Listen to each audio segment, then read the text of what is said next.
Thank you, Honorable Speaker. Mine, Honorable Speaker, if you will indulge me, I'll add something on security. But before that is on Standing Order 85, Honorable Speaker. 85-2, which, Honorable Speaker, would beg, even as you guide members, that members listen, that it shall be out of order to anticipate the debate of a motion of which notice has been given by discussion upon a substantive motion or amendment and all that is said in the standing orders, Honorable Speaker. And I say this, Honorable Speaker, because I know we are in an open and transparent society, and many of us will be invited to media stations to discuss this impeachment motion which notice has been given today. Just to caution members that it will be completely out of order to discuss the substance of the motion in media stations before debate, as is contained in our standing orders. So when we're invited to media stations, maybe we be guarded in what we discuss, so that we do not go into the substance of the motion until we are done with debate. After debate, Honorable Speaker, we are all at liberty to discuss, and that includes, Honorable Speaker, both those who have appended their signatures, like myself, and the other few who have not appended their signatures, Honorable Speaker. The 58 members who have not appended their signatures. Honorable Speaker, just to add on to what the Honorable Farah and Honorable Junet have said, Honorable Speaker, the security of members of Parliament is paramount. Honorable Speaker, I say that looking at you, because you know on the 25th of June this year, Honorable Speaker, none other than yourself, you were a target, and you know that. And not a target for harm, but a target for elimination based on the position you hold as Speaker and the ranking order should anything happen to the President or the Deputy President, Honorable Speaker. Honorable Speaker, I want to beg that you take with a little more weight the issues raised by Honorable Junet and Honorable Farah Maalim, because, Honorable Speaker, we have seen it on social media. We have been told by certain quarters that before March of 2025, they say bendera itapepea mlingoti nusu. Honorable Speaker, these are weighty issues. And I hear what the Honorable Farah Maalim is saying on the security of the President, and we have no business to advise the Inspector General and the Director of the National Intelligence Service on what to do. But for members of this House, all the 349 of them, Honorable Speaker, you must direct the Inspector General of Police, who was approved by this House less than a month ago, to ensure that when this House is sitting within the precincts of Parliament, and even outside and including committees of this House sitting, Honorable Speaker, members are secured. Thank you. And even in their homes, Honorable Speaker, they are secured. Because, Honorable Speaker, I say this, being privy to the information that I was privy to and you are privy to on the 25th of June, and knowing, Honorable Speaker, that as Honorable Junet has said, we are not dealing with an ordinary matter, we are not dealing with an ordinary man, we are dealing with a black man with a very black heart. Thank you, Honorable Speaker. Order, honorable members. Order. Honorable Speaker, Article 145 and 150 of the Constitution provides for removal of the Deputy President. Our standing order goes to great length on the same to explain the procedure for removal of the Deputy President, as stipulated under Standing Orders 64 and 65. Honorable Speaker, what is clear from reading of Articles 145 and 150 of the Constitution is that the role of this House is just to pass the resolution as to whether the Deputy President shall be impeached or not. It is the exclusive role of the Senate to conduct the trial process. Simply put, we are the initiators and the Senate will be the trial house. Honorable Speaker, consequently, I seek your guidance on whether it is necessary to invite the Deputy President to this House in terms of the right to be heard, noting we have nothing to do with the real process. In my view, the Deputy President shall be required to appear before the Senate, but nevertheless, I seek your indulgence on this matter. Thank you, Honorable Speaker.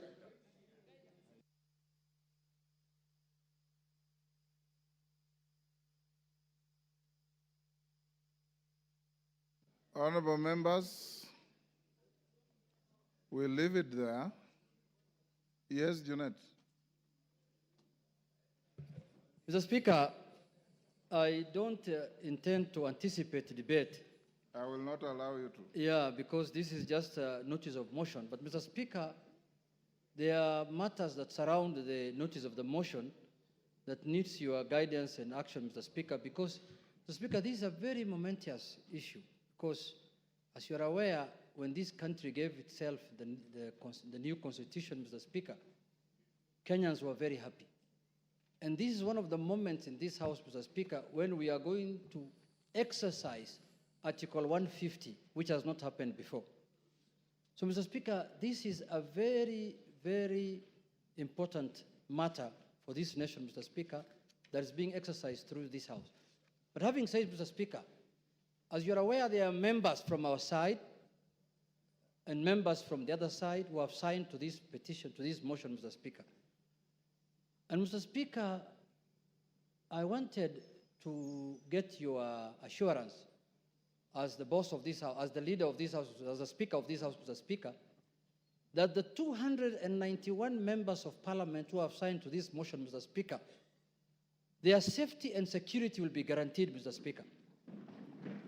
Because the motion does not end at the tabling, at the notice of motion today. It will go through a process. It will be formally again moved. Members will debate, and members will vote on it. Mr. Speaker, we want those 291 members of Parliament to turn up here the day of voting, Mr. Speaker, without missing any one of them, Mr. Speaker. Mr. Speaker, we have just passed the new Inspector General of Police the other day here, Mr. Kanja. Not really. He must take responsibility as the Inspector General of Police, Mr. Speaker, to guarantee the safety, as the Inspector General of the country, Mr. Speaker, to guarantee the safety and the security of the 291 members. Mr. Speaker, you know this thing. What we are doing is not a small thing, Mr. Speaker. When Trump was being removed, was being impeached in the United States, Mr. Speaker, you know what he attempted to do. And what can happen here, you know, Mr. Speaker. And let us not fight, let us not begrudge anyone, because what the House is doing is constitutional, because the House is just exercising its mandate. It's not doing anything outside the Constitution. There is nothing unconstitutional that's happening in this House, Mr. Speaker. You can impeach a cabinet secretary, you can impeach a deputy president, you can impeach the president if you wish so. So, Mr. Speaker, this is an exercise that is given to us by the Constitution. So, Mr. Speaker, you've made your point. I have made my point, but I conclude by saying this, Mr. Speaker. That, Mr. Speaker, when we were elected, Mr. Speaker, as members of Parliament, we became the staff of the Parliamentary Service Commission. Each member here, Mr. Speaker, their employer, they are employees of the Parliamentary Service Commission, which you are the chairman, Mr. Speaker. So, Mr. Speaker, I have spoken on behalf of the members because when they were signing, that is what they told me. Mr. Speaker, as the minority leader, they told me, we are in support of this thing, we are really ready to move, but we want things done legally and procedurally and within the Constitution, inside Parliament and outside Parliament. Thank you, Mr. Speaker. Thank you. I don't want to open debate. Yes, Whip, what's your point of order? Honorable Speaker, I also seek your guidance and indulgence on the notice of motion that has just been tabled here today, because we all agree that post-2010 Constitution, this is unprecedented. In as much as it happened years back, this is very new, post-2010 Constitution, and we will need a bit of some guidance. Ordinarily, Honorable Speaker, any motion that is brought before this House and that is of public interest goes through the entire process, including public participation, Honorable Speaker. I need to seek your guidance and indulgence on the place for public participation as far as this notice of motion is concerned.